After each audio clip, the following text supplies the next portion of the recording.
PWG is super special for, I mean, for everyone, but for me as well. Like, it's really one of the places where I grew the most. Remembering matches that I had in 2015, I think, with guys like Kenny Omega and Roderick Strong.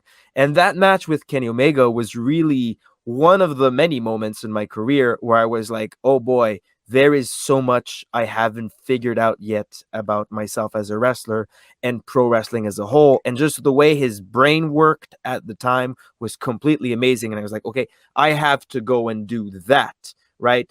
Same thing for guys like Roderick Strong that I wrestled there, were absolutely amazing. Chris Hero, so many like world-class pro wrestlers that I got the chance to work with when I definitely was not at that point yet, not on their level. And it's still like, it bothers me so much. It, like, as time went on, it bothered me more and more. But when people in over the last few years would say things like, "Oh my God, I saw your match with Roderick Strong. That's my favorite Speedball Mike Bailey match," and I always want to say, well, there have been 5 years of increasingly better Speedball Mike Bailey matches, like after that one, that you should see. I mean, those matches were a very, very long time ago, and I've gotten a lot better since. I've like pre-pandemic, my best matches are, some of them in England, most of them in DDT.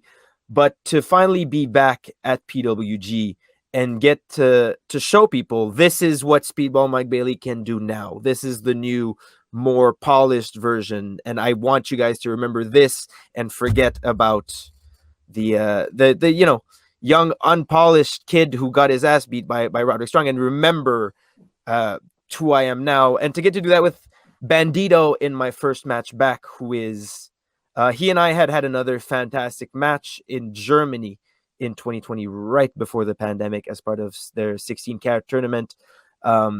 He is absolutely one of the best wrestlers in the world, easily.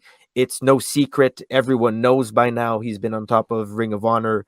He's one of the most popular and hottest wrestlers in Mexico. And the fact that I got to share the ring with him and show everyone just how much I'd grown over the last 6 years just meant the world. And I'd be lying if I said that I hadn't been looking forward to that moment specifically for 6 years at home. Just every time I had a good match, just knowing, okay, this is kind of building towards that.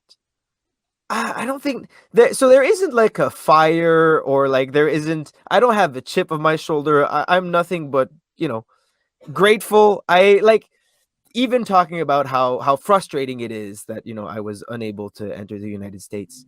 It's always been hard to complain about anything. It's more of a quest for growth.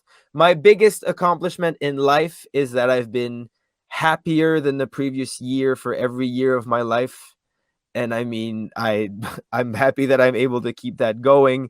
Every time I look at matches of my own, or just look at myself 6 months ago, I always notice how better I am now and how much my wrestling has grown, especially in the details. And I think that any pro wrestler who is able to look at matches of their own that are like a year older and be like, oh yeah, this is good, everything's fine, I think they're doing something wrong. I mean, I think you need to you need to have that desire for improvement, and that's part of my quest as a professional wrestler and as a human, is just to constantly get better. And I take a lot of pride in being somewhat successful at that, and Of to course. finally get to show it means a lot.